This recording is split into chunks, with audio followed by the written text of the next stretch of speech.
Welcome to the Mama's Village podcast, CT, where Fairfield County moms discover they're not alone in their struggles while uncovering the hidden gems, local treasures, and real solutions that make motherhood in Connecticut not just survivable, but extraordinary.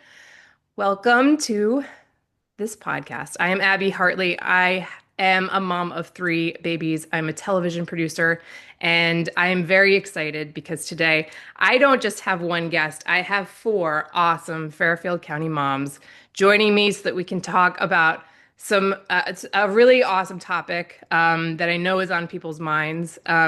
First, I want to introduce Christine Giffis. She's mom of three littles and owner of Fit for Mom Fairfield. Hi, Christine. Nicole Genova, she's mom of two and a pediatric speech language pathologist. Kim Herzog, mom of three and high school English teacher.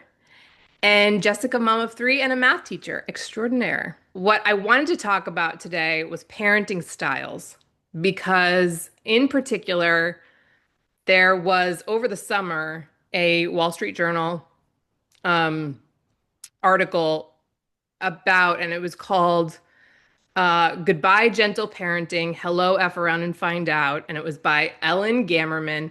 I know that this was not the first time that this topic had been brought up.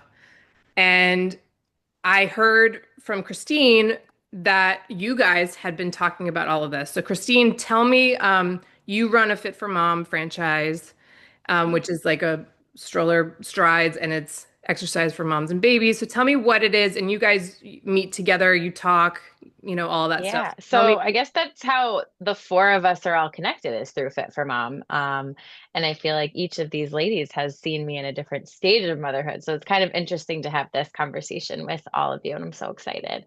But Fit for Mom Fairfield is it's like you said, workouts for moms, but I think more so it's really about the community.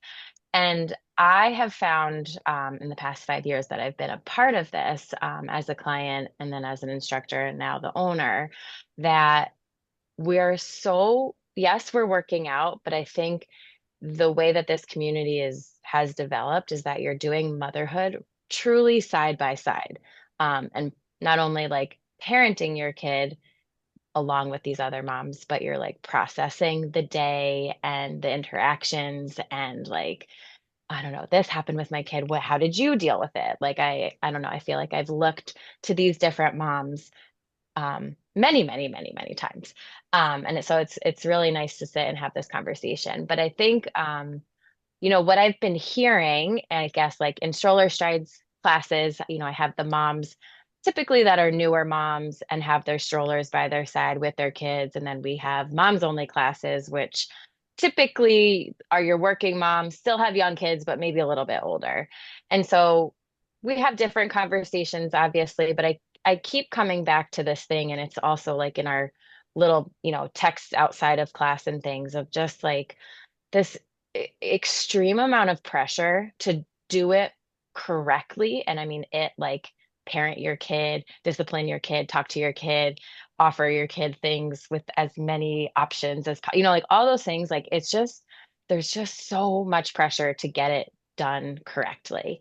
And I have found personally that it's like almost paralyzing. Like I feel like I'm like, oh, I want to discipline you, but I have so many things running through my head because I watch Instagram and I see all these trends and all these things. And I feel like I'm supposed to be gentler, but then like I have to hold the boundary. And so I just feel like it's a little bit of a confusing space um, to be a mom right now and to be so connected to social media and talking about these things all the time. Um, so I'm going to call out Nicole in particular, but I mean, you guys, Kim and Jess, are also amazing. But I feel like Nicole and I have similar aged kids, and we're often together doing motherhood together. And I feel like she has been such like a rock for me, a role model in terms of how to mom and how to just be okay with it not going perfectly. And I think you're going to talk more about this, Nicole, about how this like gentle parenting thing is sort of just like a phenomenon with like really not backed research. And it gets us all like messed up and like not able to think clearly almost. Um, And so something I feel like Nicole and I often, or I'm usually texting her being like, oh, I did this with my child and I don't know if it was the right thing and I'm going to scar them for life and they're never going to forget it and da, da, da, da. And I feel like you're always the person that's like, okay, so it happened. We're all human. We make mistakes. And we always come to the conclusion of like, okay, let's just go repair Mhm. and we'll apologize. And we have to show our kids that you can be mad and that we're both working on not yelling and like those things. So I think that's something that I think like, yes, it's personal for me, but I think it comes up a lot in our groups, um, in our small community here, because we're just all trying to do it right, but it's It's so so hard. true. So I want to define these parenting, these different methods of parenting, I suppose that we could call them. And I just want to, talk a little bit about them. There are tons of them. Like when you start to really dive in, and Nicole, you can go into it a little bit more, or Jessica, Kim, whoever knows more, or has other ones that you want to bring up, you can. These are just the ones that I recognize and that I've found. There's mindful parenting. There's um, connective parenting. But we're going to talk more about gentle parenting and what that is. And I'm going to define that with as focusing on empathy, connection, and understanding the child's emotional experience. Okay, so that's what we're going to talk. We're going to define that as gentle parenting. Even though gentle parenting, it really like, and let's just be very clear about this too, that all of these are literally not backed by science. They're like what people have written books about and like talk about, but they're not necessarily like anything. It's like not necessarily like it's kind of like whatever you want it to be, right? So, but gentle parenting generally has this like sort of stigma that that like your response to like a toddler's behavior or to like a child's behavior is a little bit more on the passive. It's not necessarily. That's just sort of what the stigma is right now. But it's more like the child is having a tantrum and you're saying something like, I see you're upset right now. And like validating their feelings, that kind of thing. And then we have the F around and find out. That's FAFO. That's the sort of old school. This is again the stigma, sort of what society tells us, the old school way of doing things based on the if you don't bring a raincoat and it rains, like I don't know what to tell you. You're stuck in the rain. Like if I make you lasagna and you don't want it, guess you're not eating till the morning. Like, you know what I mean? Like consequences, that kind of thing. And then I think, oh, and then there's attachment parenting. This to me is what I remember. So I have older kids, you guys have younger kids. Attachment parenting to me was like the big thing back then. And this was like high pressure for me, which was like child's early bond with the primary caregiver is like really important. And so like that skin to skin, constantly wearing, breastfeeding, even like talking about it's the fostering of emotional intimacy. That is what was like this bit it was like a big deal. And so I wore all three of my kids and I breastfed for a year and like it was just like very like you have to do this. So, you know, with all of that being said, Nicole, we'll start with you. Tell me a little bit about how you feel about all of this and how I know we had talked a little bit about the difference between authoritative, authoritarian parenting, FAFO, all of that stuff. It's a lot of semantics, but tell me, what do you think? Yeah, well, first of all, I think that it's very overwhelming because there are so many different parenting styles. And a lot of the different approaches, like you said, are not backed up by science. Um, I mean, I think what's really helpful for me is, authoritative parenting actually is backed up by research. So I, did a lot of reading on that, and I just felt like that approach felt really good to me. And I can tell you about what that looks like. So, authoritative parenting is different from authoritarian parenting. I know it's confusing because they sound so much alike. But authoritative parenting is basically, you're focusing on connecting with your child, you're focusing on validating feelings, but you're also holding boundaries and setting limits. And, there's consequences as well. So it's not like this extreme thing. I think we've gotten so extreme where like parents have to pick, like, oh, am I going to go with gentle parenting or am I going to go with F around and find out? Like, it doesn't have to be so extreme and we don't have to all be so polarized and pressured to pick a side. I think it's okay to, pick a few things that you feel comfortable with and, feel good doing. I think that every parent's different, every child's different, and you have to do what feels right for you and what works for your kids. But I personally like authoritative parenting because this is what the experts recommend. It's like the gold standard.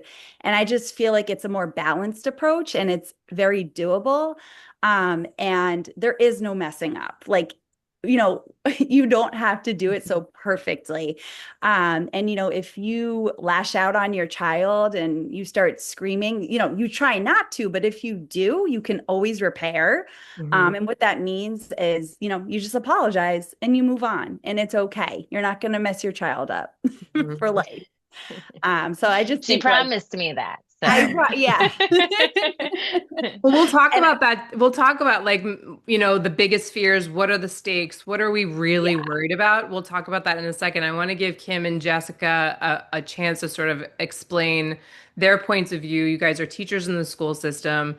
Um, and so you see our kids without us. You see, and Kim, you're high school, yes? Yeah, Jessica and I are both actually in the same district. So we're both high school, but we're in different subject areas. And I actually think we get different versions sometimes of the same child, which is also interesting. So interesting.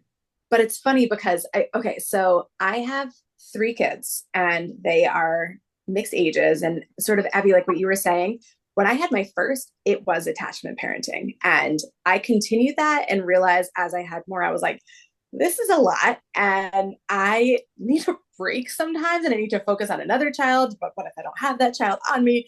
So I almost feel like as I explored more of my options and realized like as my kids became who they're becoming, like I think it's also important to note like no one parenting style is going to fit every child. And I am constantly wearing different hats. I'm still figuring it out. And I have a 9-year-old. And I think as they grow and mature and change and try and figure out themselves and push boundaries and push against you and whatever might have been the parenting style you were, it's also okay to shift. But I really think it's important what Nicole and Christine were both saying that like, I mess up all the time. And it's my community, including the village that we've kind of created and that we're a part of, that we can vent to each other and, admit when we're not doing a good job. We see each other not doing a good job, but also kind of recognizing with our kids that like, I'm sorry, like, just like you, sometimes I, lose it in the moment and I don't mean the things I might have done or said. And next time I'm going to try and do better. And I think that them hearing that is super, super important too, because it helps them realize how to be a human in the world. My biggest goal is no matter the parenting style I do, like I want to have kind humans and I want my kids to be upstanders, and whatever is going to get us there, I will try every parenting style and different one every hour, depending on where my kid is at and the support they need, whether that is routine or structure or consequences or recognition of emotions or just kind of sitting and being there and just being present with them. So I think as many different names and styles there are, like there is no one size fits all for moms, for children, for each of your own children. Like I can't tell you, I tried like one parenting style with the one that worked with the oldest one, with my second one, and it was like, that's a hard no. Like this is not that kid at all. And then, I mean, we can definitely dig into what we see in the high school as well, but I want to give Jess the opportunity Jess, to tell share us a little bit about what you see.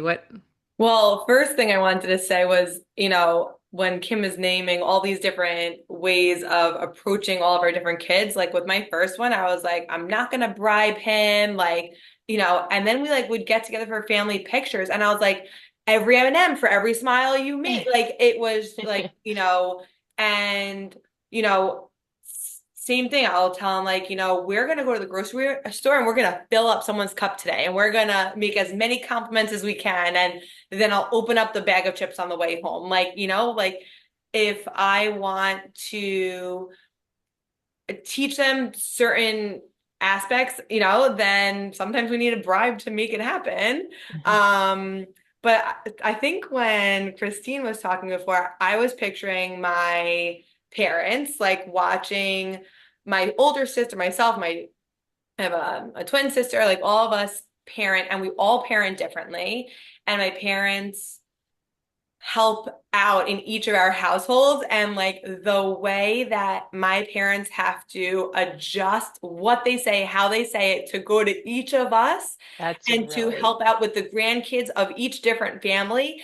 Like, I mean, I kind of feel bad for them because I'm sure that what is okay in one sister's house is not okay in the other sister's house, and they're learning the way that we parent, and it's totally bizarre to them.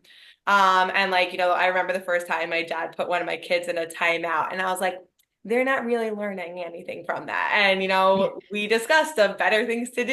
And I was parenting my parents on how to parent my kids. And I mean, it's hard. And, there's been a lot of intense emotions that has come with, I don't know if it's the way that I parent my kids versus the way they want to grandparent my kid. I think that's part of it also, which is probably a different conversation. But Yeah. the grandparenting, based off the way that I parent has been, it's been a heavy topic. Can I just add one thing? I mean, I think it's so funny because like when we're younger, we're like, we're going to do better than our parents. And then I still hear echoes of things that my parents said. Oh. Like, oh my gosh, I need to stop doing that. That's not what I'm supposed to be doing. But like, listen, sometimes the consequences Naturally, so you're like going a to great- parent the way your parents do. You have to like Yeah. really think about it and change the way you're parenting because it's natural. That comes naturally to you. That's how you grew up, But also look at us, like we're really great, right? Like they couldn't have screwed up that badly because we we're turned out okay. right. Well, I think one of the things too that I hear like repeatedly at Fit for Mom is just like, if you care, you're doing great. Yes. Because like that So means true. you're just looking for answers, you're Yeah. looking to do better, and like You're being everybody can- intentional. You're a Right. good mom by Yeah. wanting to be intentional be about a your good mom. parenting. Yeah. Yeah. Let me ask Which you guys simplifies this. a lot of things, but It does. Let me ask you guys this. What are the stakes for you? Like, what do you feel like the worst thing that could happen is? And what makes it so that parenting and these like and going through this is, and Christine, let's start with you because you admitted that it was tough for you and that sometimes it felt like it froze you a little. yeah, well, I was laughing because I feel like my oldest is 5, and if you asked me this like 5 years ago, I would have been like, the stakes are the highest they've ever been for everything. If this child doesn't nap, like the world will end. Um, And then you And I get to think your that's third and where you're I- like, well, we're staying well, out. but I think also like, I struggled with PPD and PPA, like, and that's always like that's been out there like really, really hard. And I think that's something like so hard to break through, that like just believing that your kid is going to be okay. I don't think you can believe it until you see it. Like it just, at least for me. And And what did realizing okay look like? What did not okay look like? What were you not, afraid I of? think I was afraid that, and on the surface, like, okay, he's not going to sleep, so then I'm going to be up later, and then how do I get the sleep? And so like worrying that like I'm not going to be fit to do the best job, I think was always like a worry for me. But then I think if I dig even deeper, and especially now, I've started to realize that like, ooh, no one's watching me, I'm not getting a grade at the end of the day. And I think that that's been very freeing. I think as a kid growing up, I still am like a recovering perfectionist. And I think I was very much a people pleaser.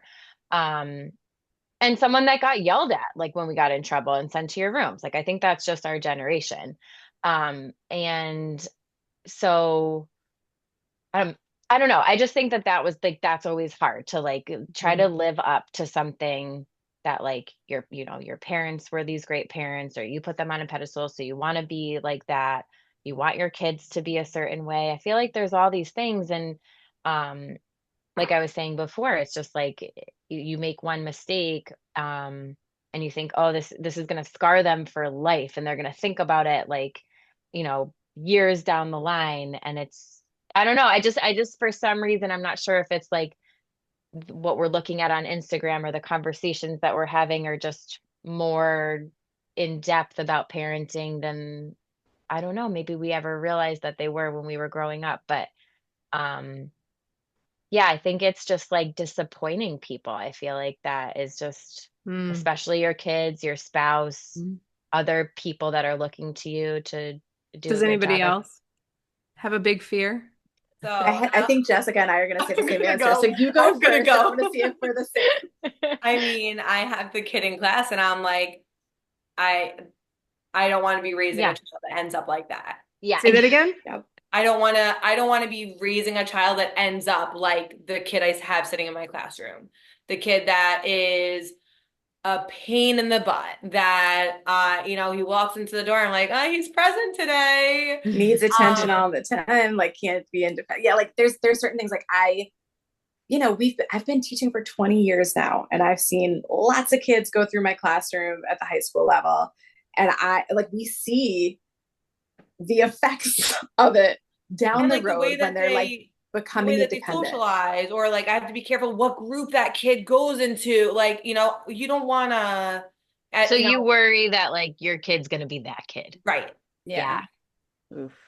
And just like again, like I want my kid to be kind. I want my kid to be respectful. I want my kid to know right from wrong, and I want him to be an upstander instead of a bystander. And we talk about that all the time.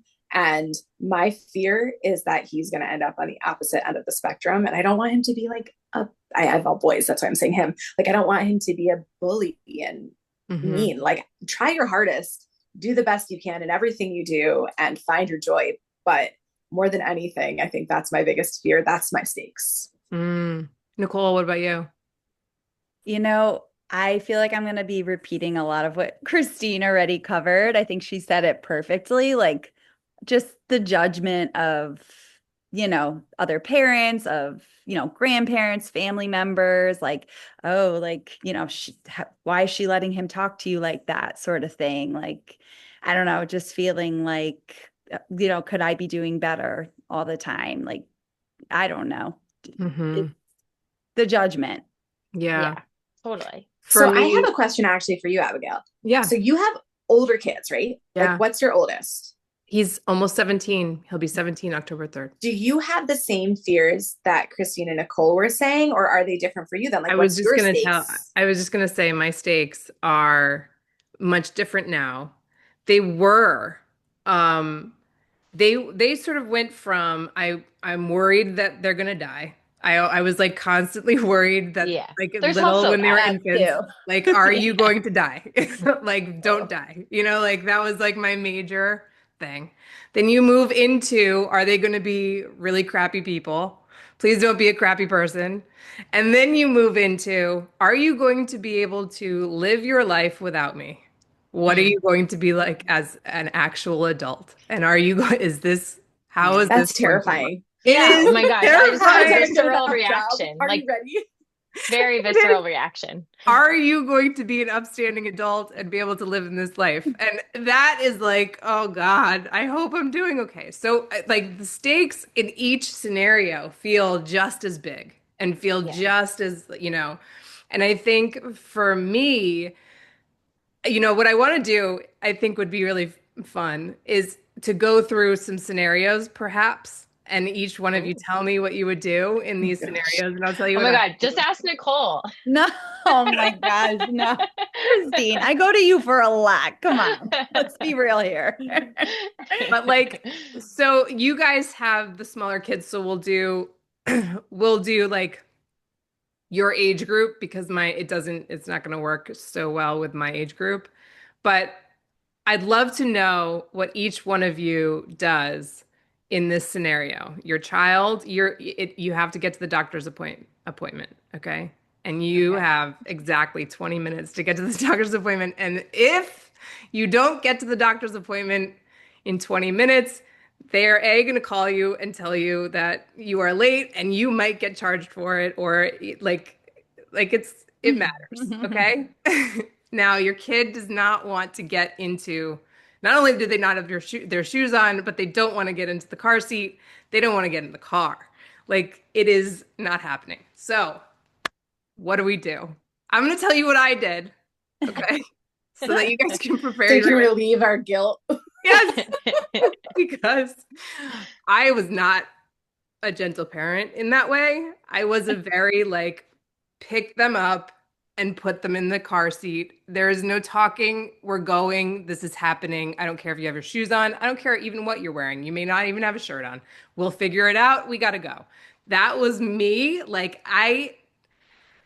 And what I don't know. Through the crying and the screaming. Through the crying, through the screaming, like under one arm, like we're going, like this is happening.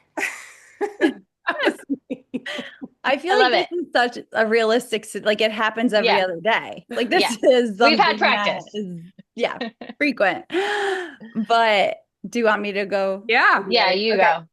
I mean, I think the first thing you do is say, if you're taking the authoritative approach, you would say, yeah, you really don't want to go to the doctor's appointment and you're pissed, or sorry, not pissed. You're mad that we have to leave, right? But, we're leaving now. So you can either, walk to the car yourself, or mom can hold you and take you to the car. So it's like you're validating the feeling, but you're also holding a boundary and telling them what has to happen. I feel like a lot of the times if I can give a choice, I do. So, you can go to the car or mom can carry you to the car. Or if you want to throw in humor, I feel like Christine is like a pro at this.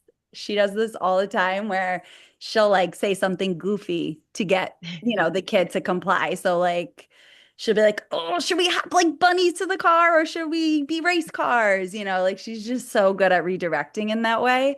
But yeah, I think that's where I'd go with it. Yeah. In fairness, it depends if I have eaten. It depends on how That much I've too. slept. It Yeah. depends on how much coffee I've had. It depends on like all those things. So like ideally, I love and I like I was a teacher, like I love playing that stuff. Like I've got the energy during the day. Like I can come up with that stuff, especially if like the other moms are around and everybody helps. Like I feel like those scenarios are like better when you're with other people. But I think it's really hard. Like I definitely have like restrained and buckled with all the crying and the limbs everywhere. And it's like We've all not a been fun there. place. Yeah, We've it's all not a been fun there, place. yeah. It's not a fun place to be. And I think I've only gotten better. And I think like the more I practice like the prepping of like tomorrow we're going to the doc. I feel like I'm constantly narrating our day. Like from the moment we get up, like this is the plan. That's what my kids need. So I know that. Like I know my oldest definitely needs like the rundown of what we're gonna do, when we're gonna do it. And I find that if I prep, like a lot of times those things are okay, but there's still those times where it's just miserable getting in the car and the transitions are terrible. And I think I've learned kind of to just like I don't know, my therapist used to say like put on your like armor or your body armor and just like zoop it up and like you can't hear anything, you can't feel anything. And then like within usually 5 minutes, they're fine and they forgot why they didn't want to get in the car. But I used to not be able to get to that point. I would just get so mad that they wouldn't listen to me initially that I would just break down, Mhm. Yeah, and I think just like the nourishment part of motherhood for yourself, for me, is so tricky, but I can tell when I haven't done it. Mhm. Yeah. Kim, Abby, I'm with you. I'm picking them up under the arm and I'm wrestling them into the car seat. But what I will do is Wrestling. I will put the shoes into the car. I will not wrestle the shoes on. The shoes will go Yep. on the car and we'll put the Yes. shoes on later. And I will always take a snack and a book. And when they are, and I'll drive with the window open because I can't hear the screaming in like a closed car. So I'll open all the windows and normally that just like gets them upset or I don't know, distracted or something. And Even my 2-year-old, I'm like, can you take a deep breath now? And he goes, Yeah. I'm like, good job, buddy. You want some pretzels? Yeah. And then everything's all better. We And learned that from our parents. You know that, right? That's a cultural thing. Right. You need a snack. You're just hungry. Yep. Um, So the snack, the book, and then we put the shoes on later. We get there. Yeah. it depends on my child. Which one are we talking about? So my youngest was not anymore. He was terrified of the doctor. So every time we would try and do the prepping, but he was so scared. And so then he got a little stuffed Spider-Man. He loves Spider-Man. I would be like, Spider-Man's really brave. Can you be brave like Spider-Man? And that became like a mantra. So in order to get him in the car, like we have to show the doctor that you're brave like Spider-Man. And like he used to always say, like, be brave for doctor, be brave for doctor. He still says it. And he always asks for Spider-Man when we go to the doctor. So I don't know what kind of parenting that is, but it's something that got him in the car. My middle child, he's not that young. He's 7. This was the situation last weekend trying to go somewhere, and it was not pretty. But I was like, listen, we're going. And it's kind of like what Nicole was saying, like, we don't have a choice. This is happening at this time. The bus is leaving. That's what I always say. The bus is leaving one way or another, with you on it or not. And then he gets very, like, he doesn't like being pressured, which is hard when you have a first period class and you literally have to be there to open the door for the children that are waiting outside. And I'm like trying to explain and like logic it with him. The logic doesn't work. Yeah. He's very emotional. And so trying to recognize how he's feeling, but when he's in it, there is no talking to him. So it's just a matter of, you have 2 minutes and then the bus is leaving. But if you get down in 2 minutes, you get to choose the music. And then usually he's a little bit better. So like, again, kind of like giving him like a little carrot, which is like a little, like, it's not really a bribe because I've basically raised them on the music that I like. So I'm like, okay, listen to that, you know, golden for the 100th time. So like with him, it's okay. With my oldest, it's logic. So if we have a doctor's appointment and he doesn't want to go, I'm like, okay, well, when you're at that doctor's appointment, they're going to give you something that if you get sick, it will work against that sickness. So if you want to be sick in the winter and you don't want to do all of your activities, like, that's cool with me. I'll just let them know and we'll cancel. But if you want to do that, and then the other thing too is that I'm like, don't you want to show them, like, don't you want to see how much you've grown? Like, it's been a while since we've been there. And then like we don't talk about like weight in terms of numbers, and that's probably my own, like, you know. So we talk about like, don't you want to show them how strong you've become? And so that's also like another little thing, like you get to show them how much you've grown. Don't you want to see how much you've grown? And so like for doctors specifically, I just try and like shift the conversation into maybe something positive. But like, listen, I have definitely strong armed my children into the car seat on multiple occasions. I mean, they've like, it can get dangerous in there. I got something thrown at me on Sunday. Oh yeah. And like I pulled the car over and I was like, I'm not moving until you apologize. And then I explained, like, that's very dangerous. And I explained what could have happened. And then I was like, do you need to take a breath? And again, I was like, I'm really sorry. So like some of it's the guilt too. Yeah, I but feel it's like whatever works. I feel like it's hard to think about gentle parenting in those times, because what it sounds like you guys are talking about is more of that, is it authoritarian? Authoritative Yeah. Approach, which is a little bit of a mixture of both, where you are trying to reason, you are trying to, be empathetic to them and, stay calm and all of that stuff. There is an approach, and I have seen parents do this that have been, I would say, more gentle. I would definitely call it gentle, and you can call it passive or you can call it whatever you want. Have you guys seen that? Is that something that you think that people do? And what do you think the consequences are of that? Well, I think it goes back to what I was saying in the beginning of just this like paralyzing feeling of like, just, True. you know what I mean? Of like, okay, I'm supposed to be a gentle parent, so I can't enforce the rules. But I don't think I think that's why the gentle parenting, and maybe Nicole, you can kind of like clarify this, because I feel like we've talked about this so many times, of like, that's not that's not all of it.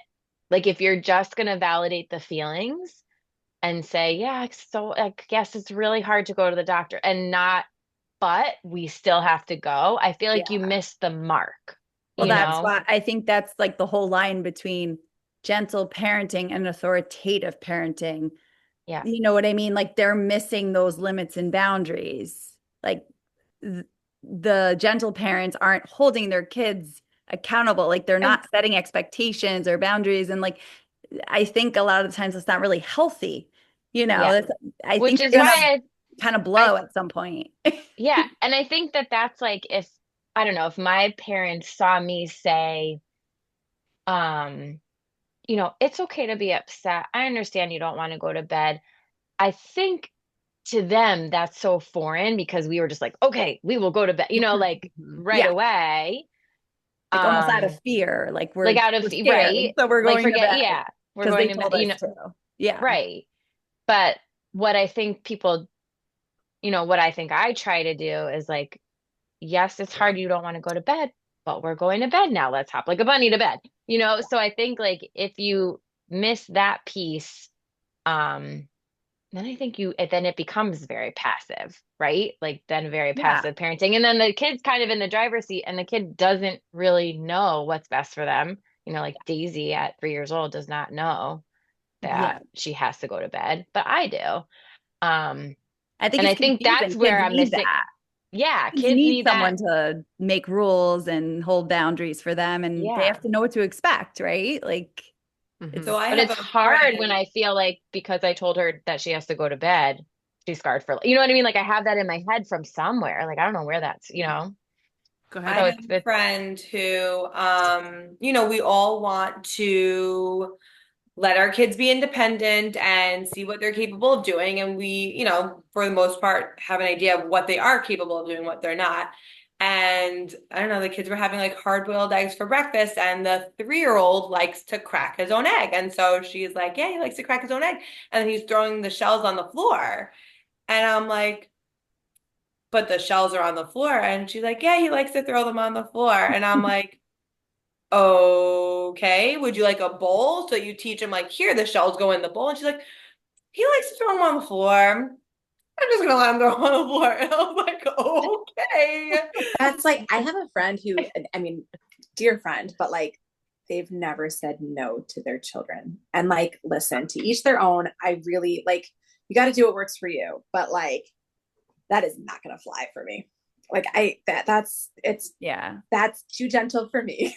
So we tried the for a long time. Like there was never the word no for a very long time in my oh house. my God. Wow. It was always just like I'm like, I'm basically saying I no. kind of associate the same. Basically saying no. And then But what's the why no? Like where did that I come? think it's I think that was like when I first, like when I had a toddler, that was like a big thing. It And came Jess, from that's probably Instagram, like for where sure. you were at too, right? Because our oldest are like around the same age, like up until like our middles. And I don't know, it was like something, and I just remember like being with other moms and being like, did you know that like, they don't say no? And then I like started noticing it, and then like things were happening, like Yeah. I just aggressive don't think that behavior, hurting of other children, and like there Yeah. was no, and someone else said, and she said like, oh no, we don't, she didn't say oh no, because Is it just because it like, we don't upsets say the that here. kid? Like, what is the reason for not saying no? I think Like- it's that they're trying to validate their emotions, and in saying no, it invalidates the way they're feeling. But I think it kind of became something where like, is there no consequence? Like it's just kind of like, I think the boundary got gray. I think it non-existent. felt or can feel very aggressive to just, and like they say that all kids hear all day is no. Yeah. Like they just hear it all day long. And so I'm experiencing it now with my 2 big kids to the little one.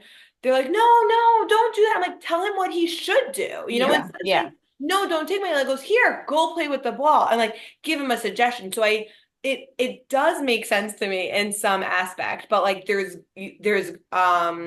a way around it, I think, And there's a time, for me at least, and again, I'm speaking just for myself, like, yeah, there is a time and a place for it, but I agree. I don't think like when that's all they're hearing, then Yeah. it almost becomes white noise too. So that when you're Right. actually using it, it's not actually doing its intended goal. I think I'm just not that creative to like think of the positive, like what you were saying. Like I wish I could do more of that, but I just sometimes like can't like.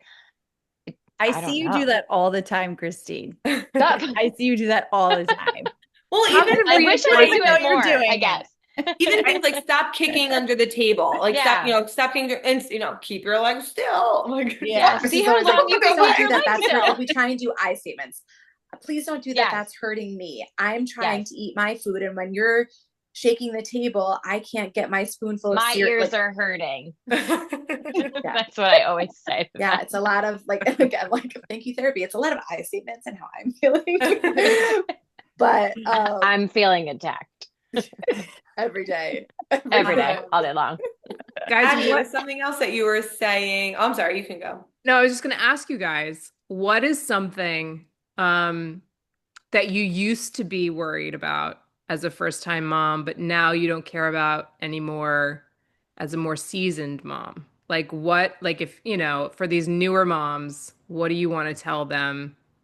Oh my God, it's so okay if they don't sleep I was thinking sleep. during the day. You know what I mean? Like the nighttime sleep, that's a whole different thing. And I feel for those people because I'm those people.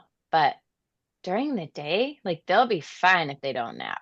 I used to sit and like time George's naps, like crazy things.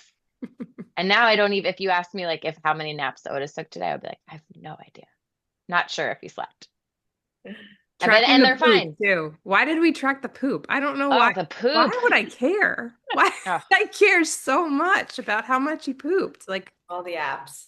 All the apps, all the wake ups. Why did we are we track talking about like everything? early I tracked momming or everything. like later in the game though? Because like when What's I that? think about myself now and what I wish I could tell like people that are, I don't know, like I don't know, like my immediate response to that question, I wasn't thinking like, so my sister just had a baby and like it's weird to like hear the like first time newborn mom stuff because I'm like, gosh, I just none of Boring. that first. Like kind of what you're saying. But then when I think of myself, I think But the it one does, thing yeah. I like let go at this point, like, and I'm nowhere near like, like this vision of the mom and like all the Instagrammers that like it's not real life. Like, I think the biggest thing for me is that like I'm not gonna judge you. And I don't care if you're judging me because I'm doing the best I can. I know you're doing the best you can. And we all have different things going on and outside influences and that sort of thing. And like, I'm here to help you in the same way that I hope you're here to help me. And the judgment is just not worth your time. Yeah, I feel like that well said, Kim, but also like judging people when I would go to a restaurant, like before I had kids. Like, Yeah, oh, oh my I'd God. never let my kids like be loud like that in a restaurant. Like, Yeah, mom and thinking dad I need a knew minute. Give them the everything. iPad. It doesn't matter. Yeah, whatever. You got to do what you got to do. But yeah, I was very judgy with that and like thinking it must just be so easy to just tell them to sit there and like talk quietly and not get up from the table. Like you're disrupting everyone. I mean, now I don't think kids just, I don't think that of kids now that they're disrupting other people, but my younger self was like, ooh, I would never let my kid do that. Somebody at Shoulder Strides, one of our friends, like new mom of two, like literally asked the question to me and dead serious. And she was like she keeps getting hiccups, like her 4-month-old. She keeps getting hiccups like all the time. Like, is there something I'm doing wrong? Like dead serious. And it's just like hiccups. But I remember being in that stage and like also being freaked out about hiccups for some reason, but then you step back and you're like, wait, we were talking about hiccups, but you're so sleep deprived. You have so much information coming at you all the time that like the fact that you're stressing about hiccups, like that's not on you. That's on like everything else happening. Like that has to be like a wake up sign But for like, somebody. Like that you have to tune into yourself and be like, wait a minute. Like I know when someone looks sleepy. This kid doesn't look sleepy, so I'm not going to try to force him to go to bed. But like you can't think that way until you're out of it. Right. And that's what's so I feel like I find so hard about like I don't know, mentoring these new moms that come into Fit for Mom, like just because I want to tell them that it's okay, but they're just not going to believe me They're not until going they to can't hear that yet. Yeah, you can't hear it. I didn't, Yeah. and like it's so hard. Okay, I have two more things that this just made me think of. Like one thing from the early days, like we've been through a lot with our kids. There's all different kinds of things, but like I've learned to trust my intuition so that's much what more yes. than I ever, and like tune into it and like listen to that inner kind of voice and be like, I don't know what's happening, but I need to do something because something's like my flags are going off or something like that. Yeah. But then the other thing too, and it really kind of reinforces like where we started and everything we said, is that like, put yourself out there and find other moms, because you can't, like, doing it alone is so isolating and so hard and lonely and difficult. And even just like, it's hard to like put yourself out there at this age when you're in a stage where like, this is not who you are and it's not who you want to be and everything's off. But like, And finding nothing people, fits. And you're comparing yourself to all these social media moms. yeah.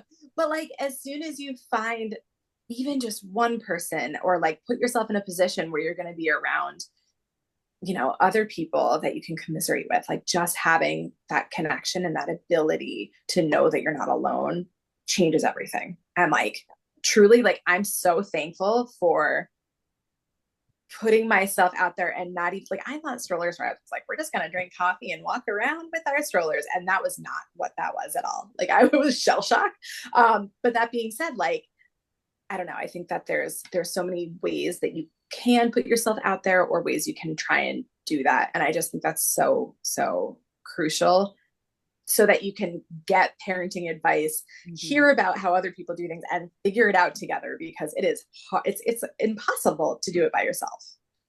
In other words, find a fit for mom. Yeah. And if there isn't one, open your We'll solve all of your issues with that. I didn't even tell her to say that. So true. It's true though. I mean, any sort of camaraderie when it comes to this, because you think the stakes are so high. And because you're constantly thinking about, or at least that's where my anxiety comes. And so when that happens and you're constantly thinking about that, you really do. I mean, I have the ability to blow everything up to make it so big. And so when you talk to somebody and you talk to a group of moms, you can really right size it. And you can really say, wait, I can repair.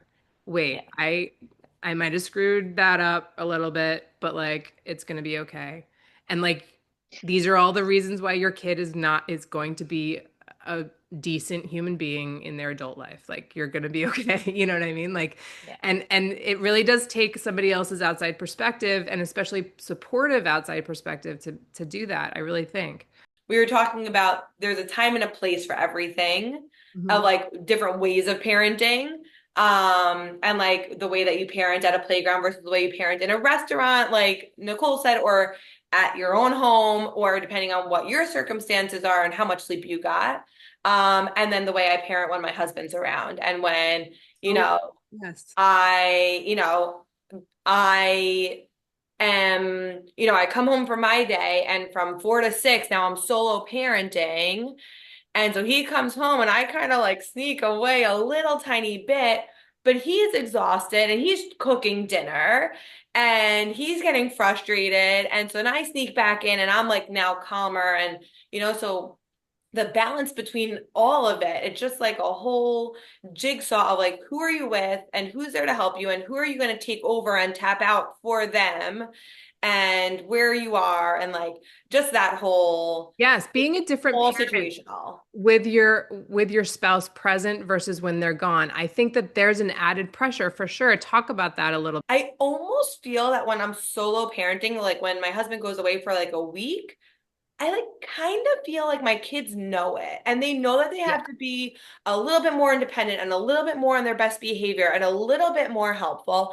And he always like checks in, like, how are the kids doing? I'm like, and I'm always like, surprisingly well, like Good. we're Yeah. okay. Yeah. So I don't feel know. like when I'm solo, I don't know, things flow. And like sometimes the husbands come home and it like screws things up a little bit, because we have like, calm going, and then they come and they want to start wrestling, or they want to throw in, an extra snack or whatever. And sometimes it throws it off. But then there's other times that, I'm overtouched and overwhelmed, and like, we'll be sitting in the car, and normally it's just me in the car with the kids driving to all the practices and everything. And on the weekends, the kids are still saying, mommy, mommy, mommy, mommy. And my husband will look at me and I'm like, this is all week long. And he'll turn to the kids and be like, stop calling her name. Talk to me. Pretend she's not up there anymore.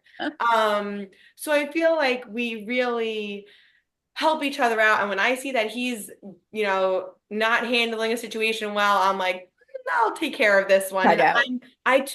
I all of a sudden become more sensitive when I'm an outsider than when I'm in it.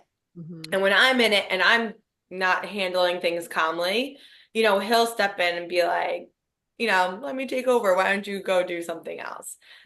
So I think that having Do you find yourself to be more of like a gentle parent when he's around? Like, do you find yourself like, I think I'm more gentle when I'm the secondary parent, if that makes sense.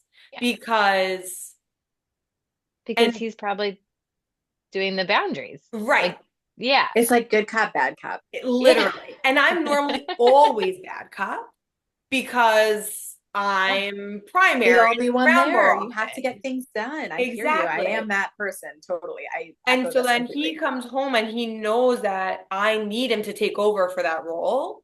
And so he'll come home and then he'll be bad cop. And then I get to like swoop in and I get to be good cop. And so I think that's when I'm gentler, if that makes sense. Mhm.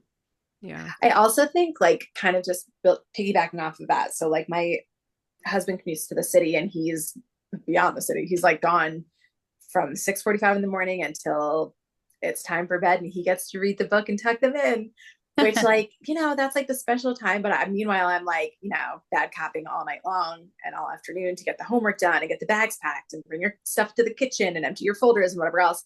But at the same time, they understand the routines with me and we have a flow to the afternoons. And so in some ways, the expectations are clear and often it's okay. Kind of like what you're saying, like it's going surprisingly smoothly. And sometimes when someone else interferes with that, things go off the rails a little. But at the same time, like when he's home or if he's working from home or if, whatever the circumstances are, like when you're parenting all the time, it's exhausting. And if you don't spend time for yourself and do something for you, like nothing's going to work.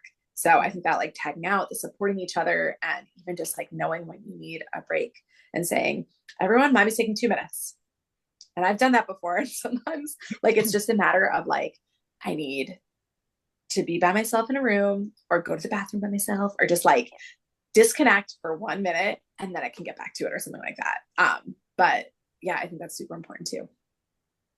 Yeah, I can definitely relate to what both you and Jess have said. And I think it's like so great that you recognize when you need to take a minute, you don't like overwork yourself because that's how you blow up and you lose it. So I think that's great that you do that. I mean, that's from learned experience. The blowups have happened. Yeah. Yeah. I think I'm still like in that, like of just like, I think, I mean, as a teacher, I'm kind of like seeing this, I like my kids. I feel like the classroom management piece like comes back and I'm just like, okay, this is our flow. This is what we're doing. And then when you add in like the substitute teacher that doesn't really like get it, I might get it more than that, but like it's just like messes with it. So I do feel that way that like sometimes it's easier to be alone. I also think I'm tougher when I'm alone. Like there's no one to complain to. So you just like have to do it. So I think that like I'm a little bit more confident and like I can like handle more. But like the second that Mike comes home, I feel like I do like unravel and I'm just like a puddle and I'm like, I can't. So I don't know what I feel like that's something I need to work on and something lately that we've been doing on the weekends, which has been a really big shift for me, is that we've been like splitting the kids. So like my husband will take 2 kids and I'll take 1 kid and then we'll swap. And like for some reason that just like makes everything magical. Like it's so easy to have like 1 kid and I don't know. So I always have had in my head that like we're a family, we're going to do every single thing together on the weekend. It's family time, family, family, family. But I have been leaning into that more and I feel like that's been a big, big game changer. Less I don't know. opportunity for sibling fights. I mean, that's Yes, no sibling fights, no sibling rivalry. Like everybody gets their one-on-one time. And I just feel like then when they like, especially George and Daisy, like when they do hang out, later in the day, they like get along so much better. Like everybody needs a little bit of a break. Like we're on top of each other all week long. The literal volume Yes, of that, yes. especially with 3 Mhm. kids. I mean, Yeah. it's insane. Like Yeah. I would be like, where are my earplugs? Like I can't. Yeah. I just put these in and I was like, why haven't I been wearing them more? It's like I can't hear anything. So Yeah. nice. I remember, when my husband would work when the kids were little.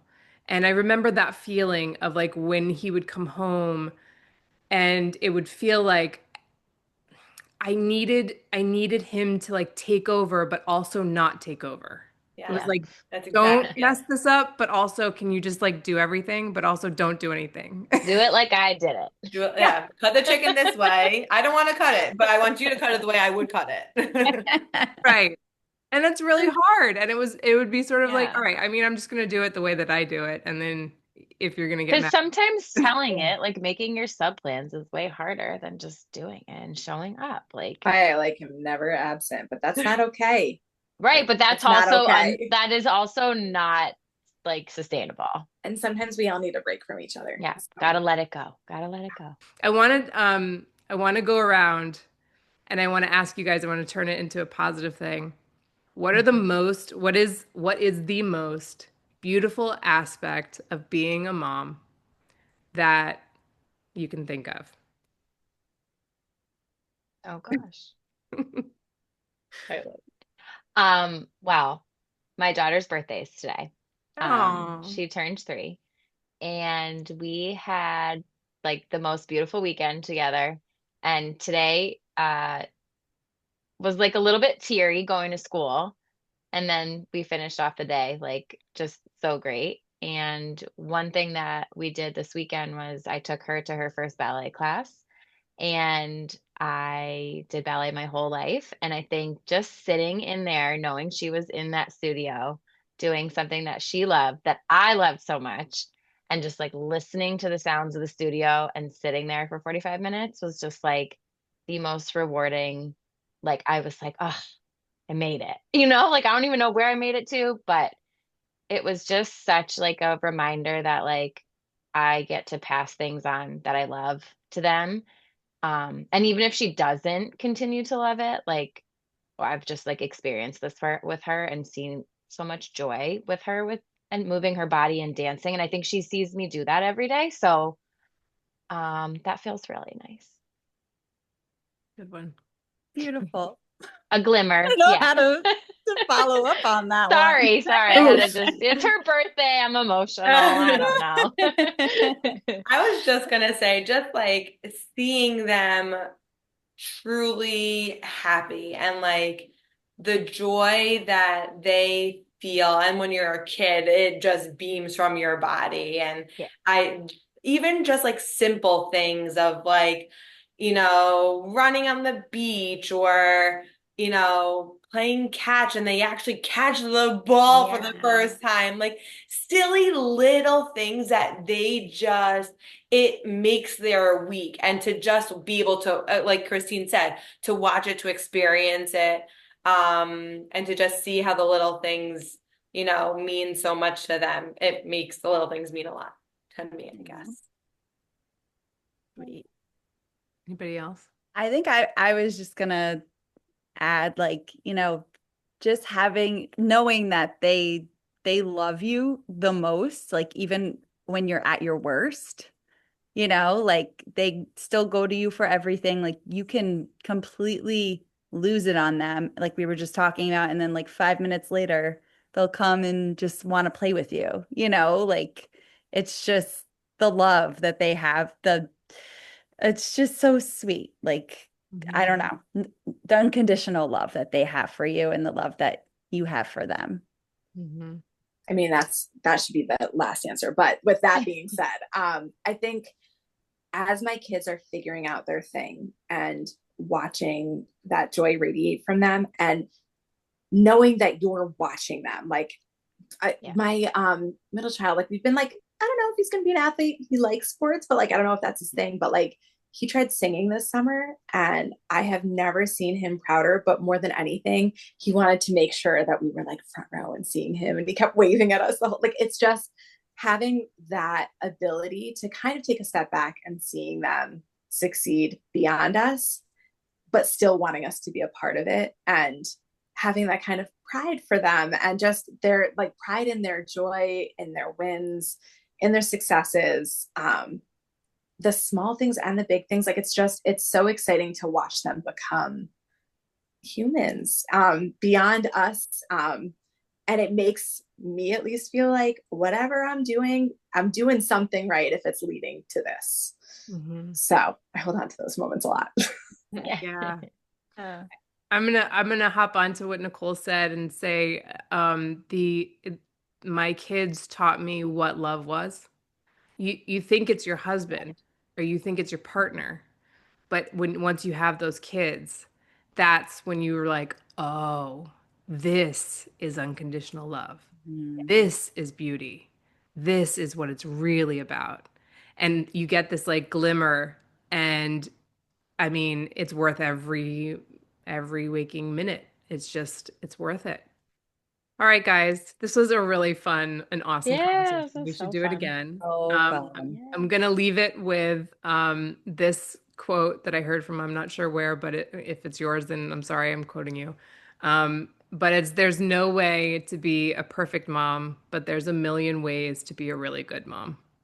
And Love it. I really truly believe that we don't need to be perfect, but we will be good. We are good.